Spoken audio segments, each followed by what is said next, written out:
Shalom, que la paix et la grâce de notre Elohim vous soient totalement multipliées par sa miséricorde. Il nous a gardés, il est toujours là avec nous. Nous sommes en train d'étudier l'hébreu biblique, apprendre l'hébreu biblique. Alors, je vous ai dit, chaque dimanche, jeudi, ça dit 3 fois par semaine, nous sommes en privé avec les étudiants pour apprendre. Si tu veux nous rejoindre pour comprendre l'hébreu biblique, de lire les textes hébraïques et de mieux interpréter la parole, vous serez en mesure d'interpréter les textes qui sont devant moi dans la langue hébraïque, Bereshit, Bara, Elohim, et Hashamaim. Voilà, c'est par le titre de la langue hébraïque, vous serez en mesure de mieux interpréter la parole. L'apôtre Paul disait, ma prédication ne reposait pas sur l'erreur et sur le discours persuasif. Même si tu n'es pas étudiant dans l'IBK, tu veux justement comprendre l'hébreu biblique, veuillez nous contacter à la fin. Vous allez suivre les spots, préciser que je suis venu justement pour prendre l'hébreu biblique. Vous allez payer et puis vous aurez l'accès d'entrée, n'est-ce pas, dans l'Institut biblique de Kinshasa IBK, spécialement pour prendre l'hébreu biblique. Et ce cours a 3 fascicules, parce que ça c'est le niveau élémentaire. Nous aidons justement les étudiants pour lire l'hébreu et comprendre l'hébreu biblique. J'aimerais aussi informer aux frères et sœurs qui nous ont rejoints seulement aujourd'hui. Il y a déjà 4 leçons. La première leçon, la deuxième, la troisième, la quatrième. Nous sommes dans la 5e leçon qui est aussi la dernière leçon. On ne fera plus les vidéos sur l'hébreu biblique. Les restes des cours, nous allons le suivre ensemble avec vous en privé, parce que nous allons partager un lien. Même si tu es en France, tu es partout, vous avez la capacité, n'est-ce pas, d'être connecté avec la magie de la technologie, et nous allons pouvoir bien suivre le cours dans des conditions équitables. Nous allons quand même remercier Eloa, maître des temps de l'histoire, qui ne cesse de nous donner la force, le courage et la détermination. Prions. Père, merci pour le temps que tu nous as accordé avec tes serviteurs, tes servantes, afin de pouvoir apprendre et à lire l'hébreu biblique. L'honneur et la gloire revient en toi, Adonai Yehoshua Mashiach, maître des temps et de l'histoire. Bénis mon frère, bénis ma sœur, à ton nom glorieux, Adonai Yehoshua. Amen. Alors, je vous ai dit, mes chers frères et sœurs, l'hébreu biblique a 22 consonnes. À 22 consonnes, il y a 5 lettres finales. Et quand vous faites la sommation, ça donne combien? 27 consonnes. Maintenant, pour lire l'hébreu, la première des choses, écoutez-moi très bien, tu ne peux pas lire l'hébreu si vous ne maîtrisez pas, la morphologie ou les différentes morphologies de ces 27 consonnes ou de ces 22 consonnes.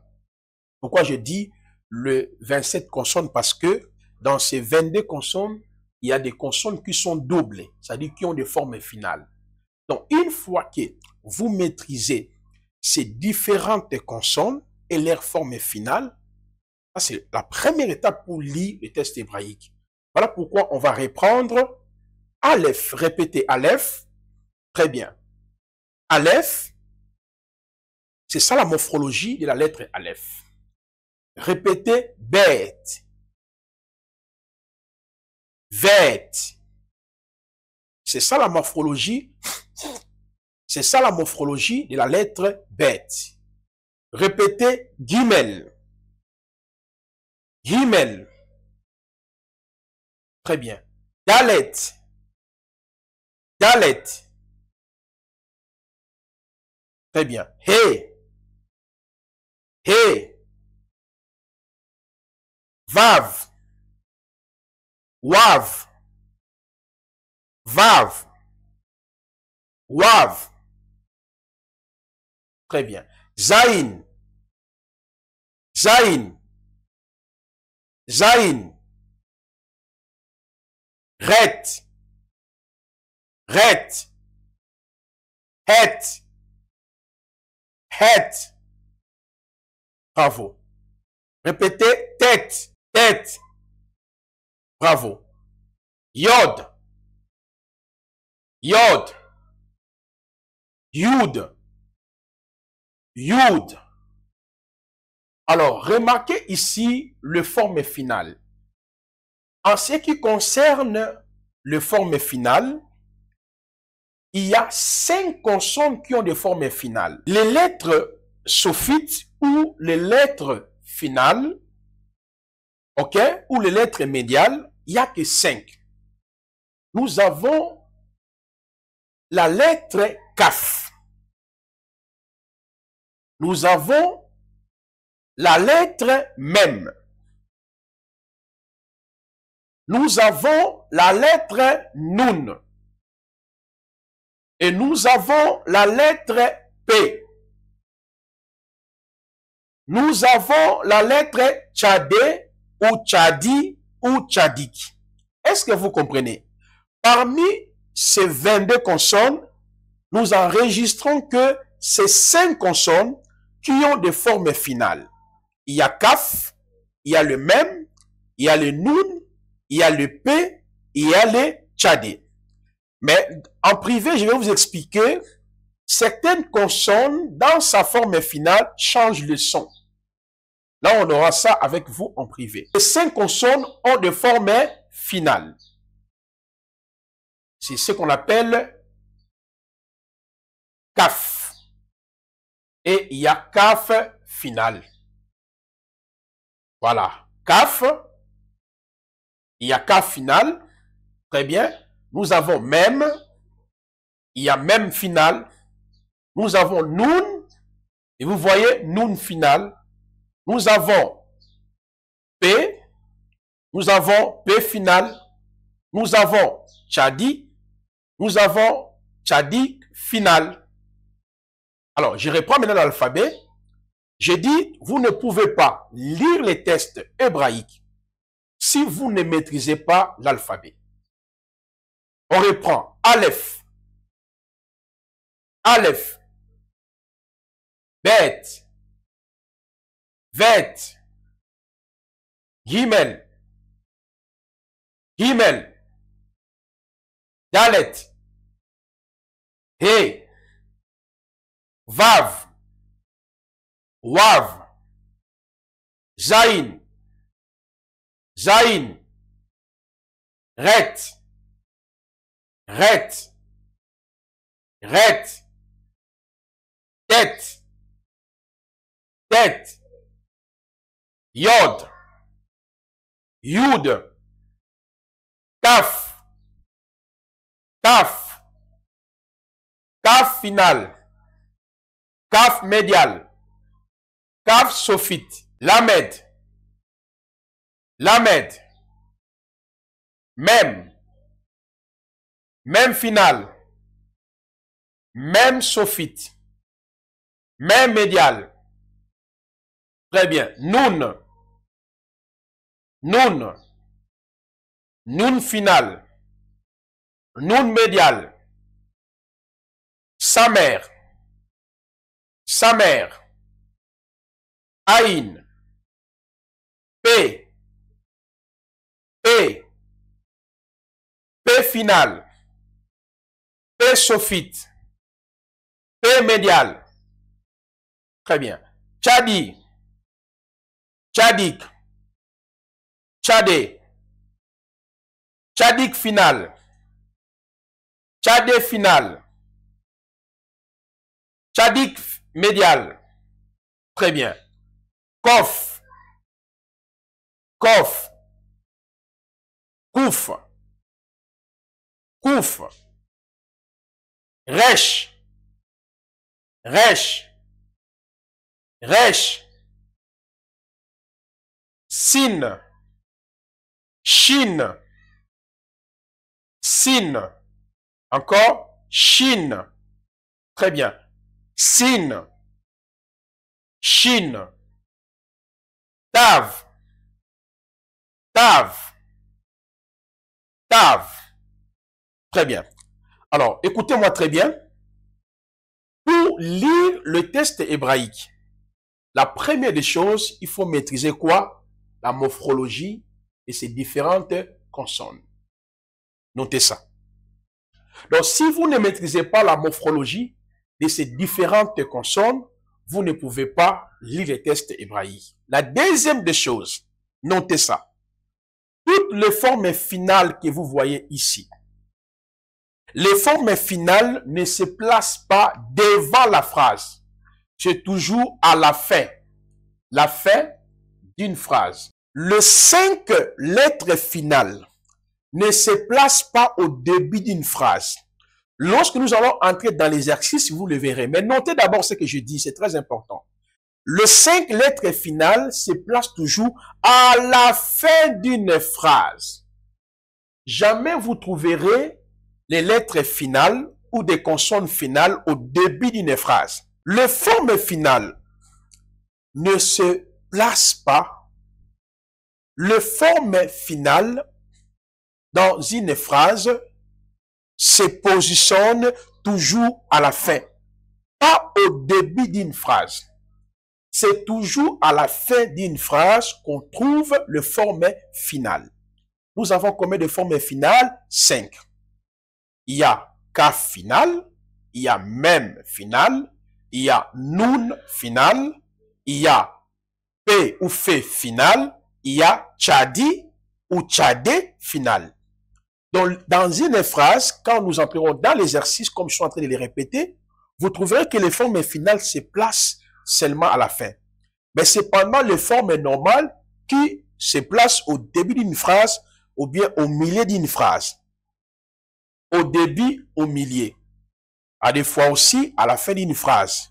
Mais les formes finales occupent seulement, se placent seulement à la fin d'une phrase, ni au milieu d'une phrase.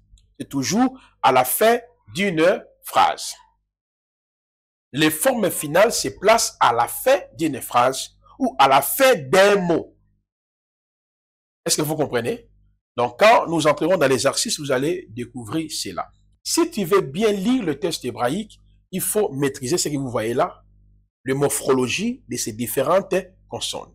Si vous ne maîtrisez pas ça, vous ne savez pas distinguer ça c'est E, ça c'est Shin, ça c'est Mem, ça c'est Samer, Ayin, Tchadé, Tchadi, Kouf, Resh, vous aurez beaucoup plus de difficultés pour lire les textes hébraïques.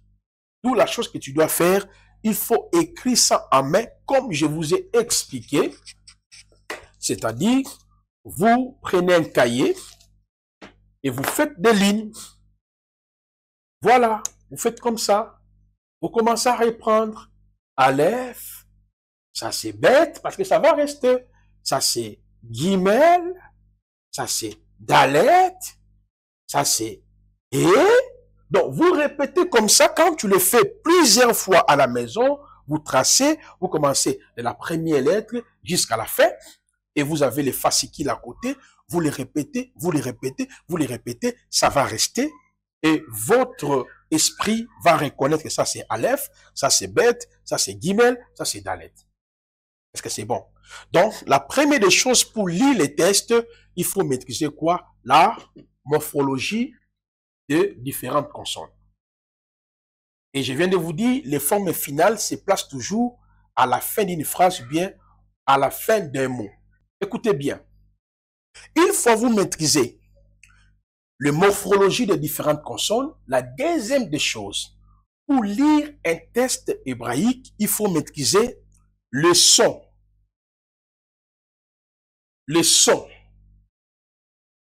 Parce que chaque consonne a un son. Il y a des consonnes qui sont sonores. Ça, c'est la première des choses. Sonores. Les consonnes sonores. Ça, c'est un. 2. Il y a les consonnes muettes. OK? C'est-à-dire, il y a des consonnes sonores. Notez. Et les consonnes muettes. Donc, parmi ces 22 consonnes, tu ne peux pas lire un texte hébraïque si vous ne maîtrisez pas la morphologie, l'image de ces lettres, et si vous ne maîtrisez pas les sons de chaque consonne. C'est ce que nous allons étudier en privé. Il y a les consonnes fortes, il y a des consonnes muettes. Si je prends par exemple Aleph, on prend Aïn. Ces deux consonnes ici sont muettes, ne donnent pas les sons. Mais si je prends par exemple Bet, s'il n'y a pas le point, le son c'est B. S'il y a le point, le son c'est V. Donc en privé, on va travailler ça. Très bien. Donc, si je maîtrise déjà le son, maintenant le son ici, c'est par rapport à notre alphabet. Comme nous, chez nous, il y a A, B, C, D, voilà. Nous allons prendre maintenant les sons de chaque lettre et de les ramener dans notre alphabet. Par exemple, je dis bête, vet. Donc, ça dit B-E-V. Donc, si je suis devant la lettre bête, je comprends que ça donne le son B ou V par rapport à notre alphabet. C'est ce qui bloque beaucoup de gens dans l'étude de la langue hébraïque parce qu'ils ne maîtrisent pas, n'est-ce pas, le son de chaque consonne. Donc, une fois vous maîtrisez les sons de chaque consonne, vous serez en mesure de lire les tests. Pas seulement en mesure de lire les tests et de comprendre le sens du test. Mais tu ne peux pas lire les tests si vous ne maîtrisez pas la morphologie des lettres et si vous ne maîtrisez pas le consonne. Et si vous ne maîtrisez pas les sons des différents consonnes. J'ai dit, il y a des consonnes muettes, il y a des consonnes sonores. Et dans l'exercice, on verra ça ensemble avec vous. Et je vous assure, vous allez bien lire le test hébraïque. L'hébreu est la langue la plus facile du monde. Là, je vous assure. Mais à part cela, le fait de maîtriser les différentes morphologies des lettres, les différents sons, n'est-ce pas, des lettres, il faut aller dans ce qu'on appelle le voyelle. C'est le point le plus important. Savoir maîtriser les voyelles. Les voyelles. Les voyelles.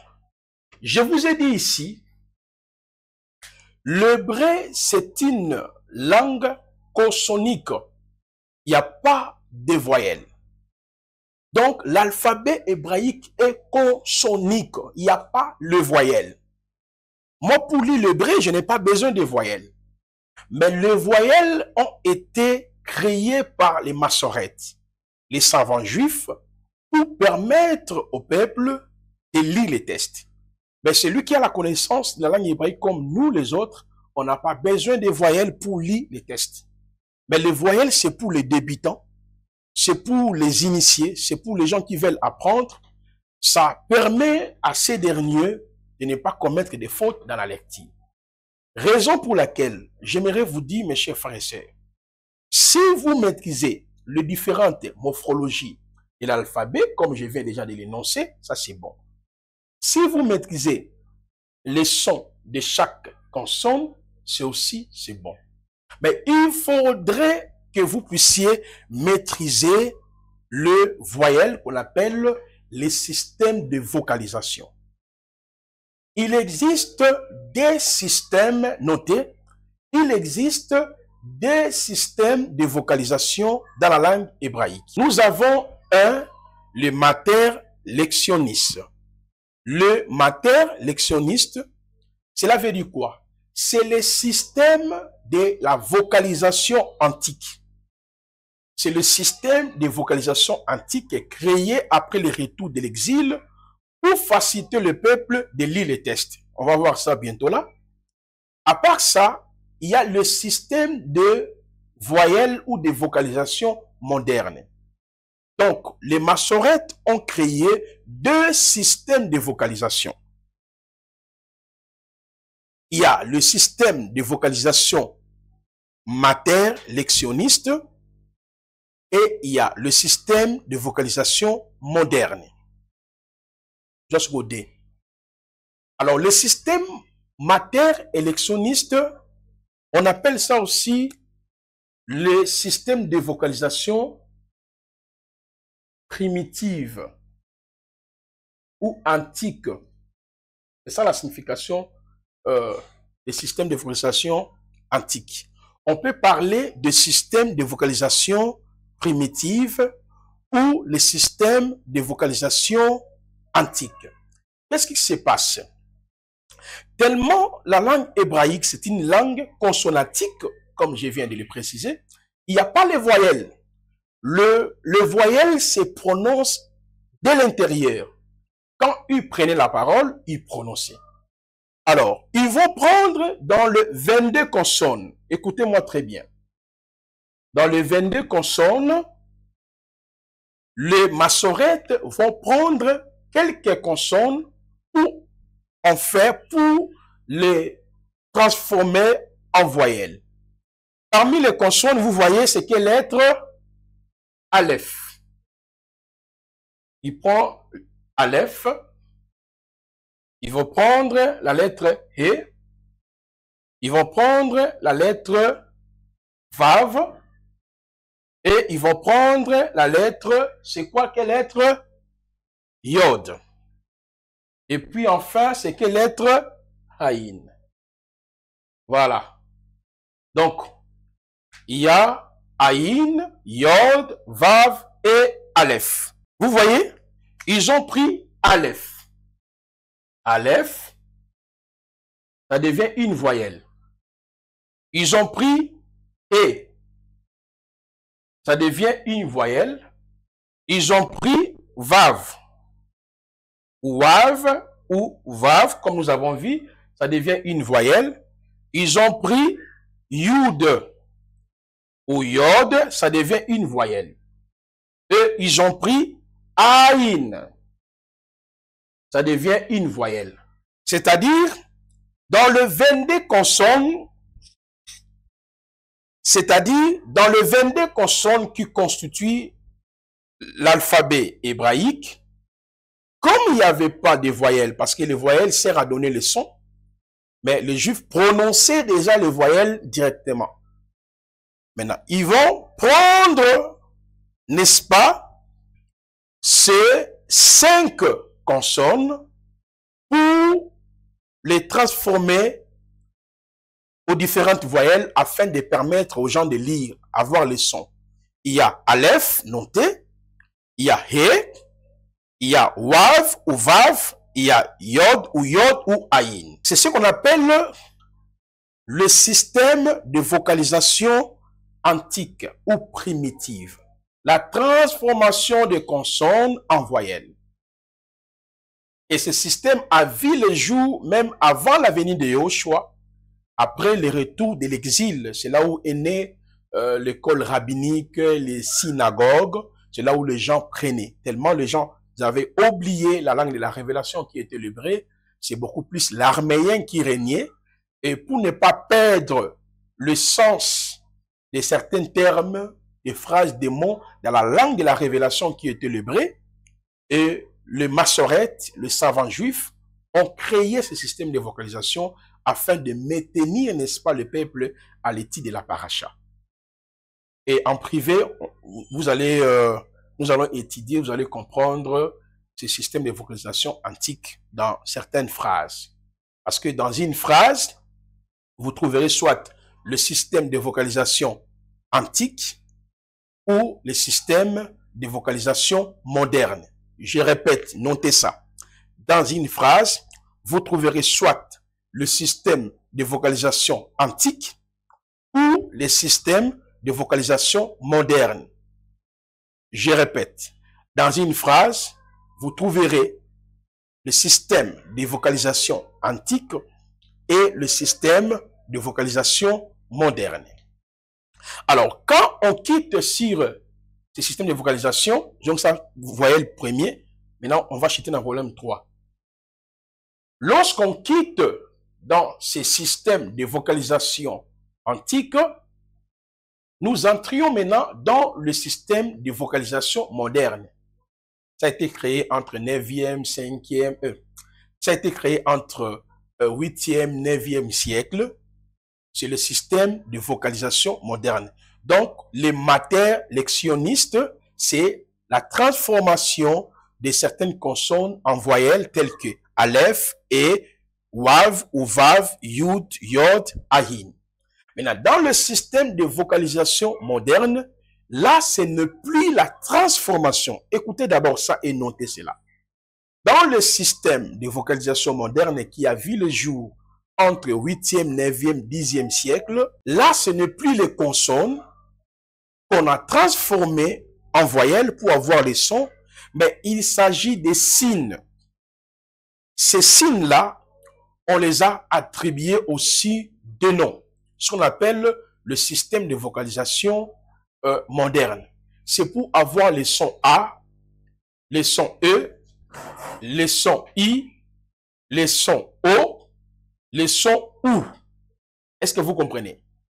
Pour avoir les sons A, les sons E, les sons I, les sons O, les sons OU, les savants, les massorètes, ont créé un autre système de vocalisation que nous allons étudier ensemble avec vous, Patar, Kamat, Ataf Patar, Thierry, Segol, Sheva, Ataf Segol, Irik, Yud, Olam, Olam, et ces différents systèmes, ces systèmes de vocalisation, vous les trouverez aussi dans une phrase.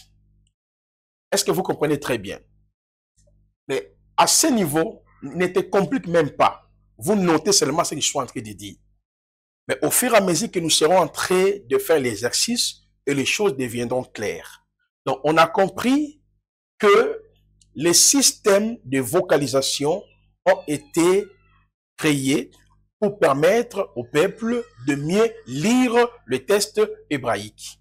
Il existe combien de types de systèmes de vocalisation? Il n'y en a que deux. Il y a le système de vocalisation antique ou primitive qu'on appelle mater électionniste, c'est-à-dire le système de vocalisation antique. Il avait dit la transformation de certaines consonnes en voyelles. Il y a Aleph, E, Wav, ou Vav, Yud, ou Yod, et Ayin. Et puis, il y a les systèmes de vocalisation moderne. Là, il y a les Segol, il y a des Patars, ce sont des points et des signes. C'est ce que nous trouverons dans chaque phrase de l'alphabet. C'est ce que nous allons trouver pendant que nous serons en train de faire notre étude. Et vous allez voir toujours, ces deux systèmes de vocalisation sont en connivence. C'est ce qui permet de mieux lire les textes et de mieux prononcer. Alors, mes chers frères et sœurs, chaque jeudi, dimanche et dimanche, nous allons maintenant entrer dans les détails de tout ce que nous venons de lire. De maîtriser les 22 consonnes, leur morphologie, de maîtriser le son de chaque consonne, de maîtriser le système de vocalisation. Et une fois nous maîtrisons cela, c'est ce qui vont nous conduire maintenant dans ces grands cours. Yehoshua Hamashialogie. Qui est réellement Yehoshua? Est-il Elohim, créateur de l'univers? Parce que je vous ai dit, dès la première leçon, la foi chrétienne, elle est divisée.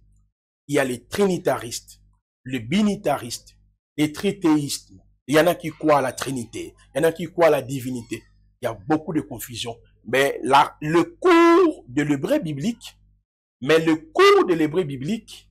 ça nous aideront de mieux assimiler et de comprendre qui est réellement Yehoshua. Est-il Elohim créé? Il a été envoyé par Dieu. C'est lui le Dieu, le créateur. C'est lui le Père. Donc, de temps en temps, nous allons entrer dans les termes hébraïques, lire les textes en hébreu pour faciliter la tâche. Ce cours a 5 chapitres. Dans le premier chapitre, nous verrons la révélation progressive d'Elohim dans les Tanakh.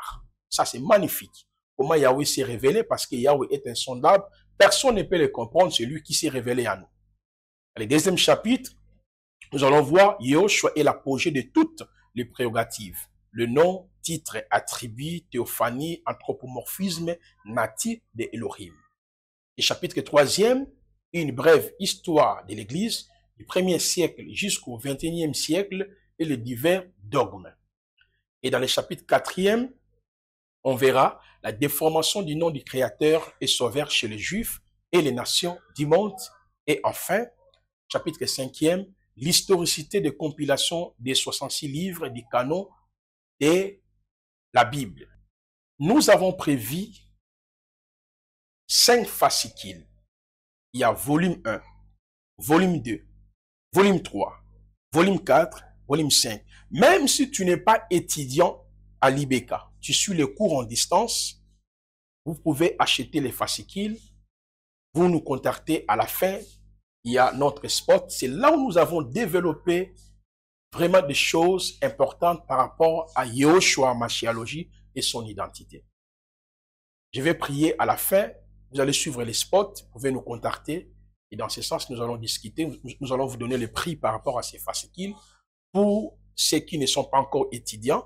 Et là, pour nos étudiants, vous connaissez déjà les prix, c'est 20 $ par fascicule. Mais pour ceux qui ne sont pas étudiants, les fascicules, c'est à 40 $. Vous donnez votre 40 $, on va vous donner les fascicules. Parce qu'il y a volume 1, volume 2, volume 3, volume 4, volume 5. Remercions d'abord Elohim Adonai Yahushua Mashiach pour ce temps et l'opportunité qu'il nous avait accordée.